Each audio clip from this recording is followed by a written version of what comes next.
Hi Founder fans, Jason here, and today we'll be discussing an immigrant who would come to the United States and sign the U.S. Constitution.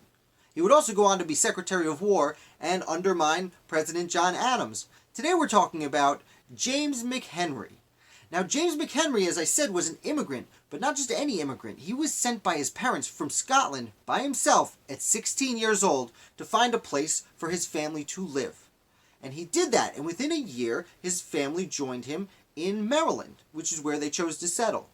Now, not long after that, James McHenry left the new family home and learned to study. He studied medicine under Dr. Benjamin Rush. Now, Benjamin Rush is a name you might recognize. He is the father of modern psychiatry. He was a signer of the Declaration of Independence, and he educated many of the best surgeons and physicians of the early United States, McHenry being one of them.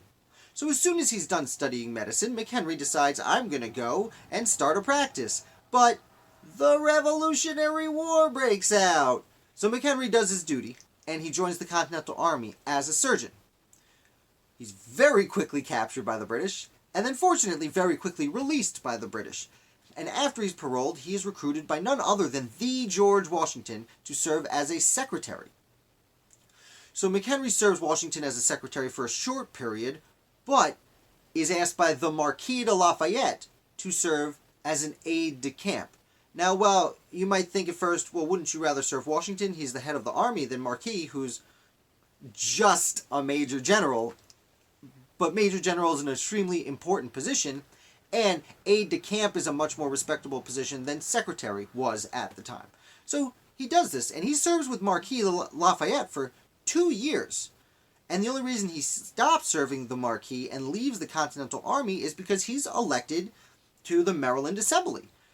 Now, at the time, if you were elected, most of the founders would go and serve because, theoretically, even the state governments had a bigger role in running the war than being an aide-de-camp might have. So, he does leave. He goes and spends the next 15 years serving Maryland. But during this time, he's elected to the Continental Congress, and he represents Maryland for a few sessions in the Continental Congress, and during his first taste of, we'll call it national government, he notices there's some things wrong.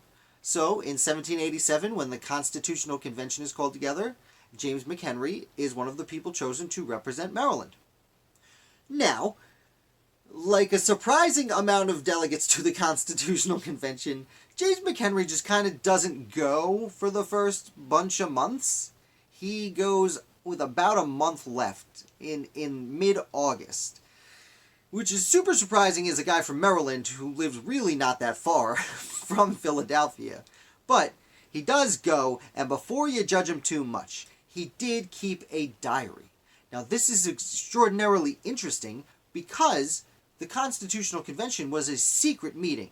There were several reasons for this, but they didn't want people getting ideas of what they were talking about before it came in. And while that has overtones of negativity, a lot of it was, well, if someone suggests something the first few weeks and then later gets outvoted and he decides to change his mind, you could change your mind and the world wouldn't shame you.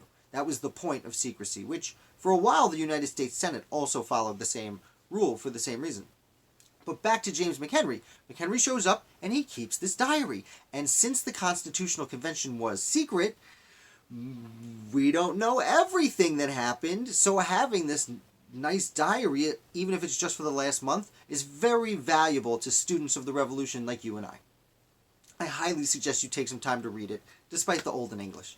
Now, McHenry goes back home and he becomes a Federalist. And he serves in the Maryland Ratification Convention, where he, of course, supports the Constitution and helps get it passed very quickly. And then George Washington becomes president, and he selects a cabinet, and James McHenry is not one of these people. But during his second term, Washington had a surprising amount of turnover for the first president, for George Washington. I mean, Thomas Jefferson left, Alexander Hamilton left, Henry Knox leaves. These are serious names that left George Washington kind of just to run his second term. Again, at the time, the states were very important. Even though there was the new federal government, the states were still seen as just as, if not more important to many people. But Washington suddenly needs a Secretary of War, so he calls on his old secretary from 20 years beforehand, James McHenry. Get on in here. We don't have any wars, so you can be Secretary of War. McHenry does this. He becomes Secretary of War. George Washington leaves, and Thomas Jefferson, somewhat famously, keeps most of Washington's remaining cabinet intact. He wanted to be as unifying as possible, and he thought that keeping George Washington's people around would keep the dignity to the presidency, not necessarily himself, but to the presidency in general. You know, it would show a show of, you know, faith in his the person he was replacing, and keep unity among the nation. So he does this. Unfortunately, James McHenry and his friend Timothy Pickering are super loyal to Alexander Hamilton. Now, Alexander Hamilton wasn't really on the national stage so much anymore, but they loved his mind, and when Hamilton said something, McHenry and Pickering would work together to persuade John Adams to do it. And this included things like the Alien and Sedition Acts, which were not seen historically as very great. They were just kind of arresting journalists who were speaking ill of Mr. President Adams, and things like the Quasi-War. They played a role in the tensions that built up to the Quasi-War with France. That kind of was a war. There were some naval battles. That was pretty much it. Wasn't really much, but anyway, eventually, sick of this, President Adams does ask both Pickering and McHenry for their resignations. He doesn't outright fire them. He does ask them for their resignations, and McHenry, with his friend Pickering, do resign.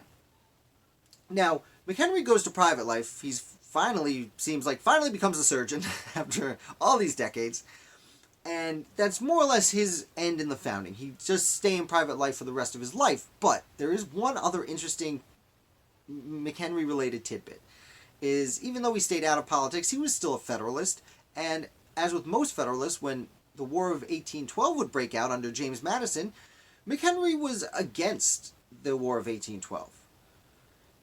Now, I'll remind you that during the War of 1812, the British came down and invaded parts of New York, and they bombed a fort called Fort McHenry, which happened to be named after James McHenry. And that happened to be the engagement that Francis Scott Key witnessed from a ship that inspired him to write the Star-Spangled Banner. So even though the British were fighting America in a war McHenry didn't support, they tacked a fort with his name, and out came America's theme song. So that's the story of James McHenry. If you enjoyed this video, I would really appreciate it if you hit like. If you really like this video, and you haven't yet, definitely subscribe. I put out videos 5 days a week about fun, obscure founders and their stories. If you would like to support me also, I'm working on my set and trying to make these videos as good as I can. Please consider going to the link below and checking out my Patreon page, and I would really appreciate any support you might have. Thank you so much for watching, and I will see you with a new video tomorrow.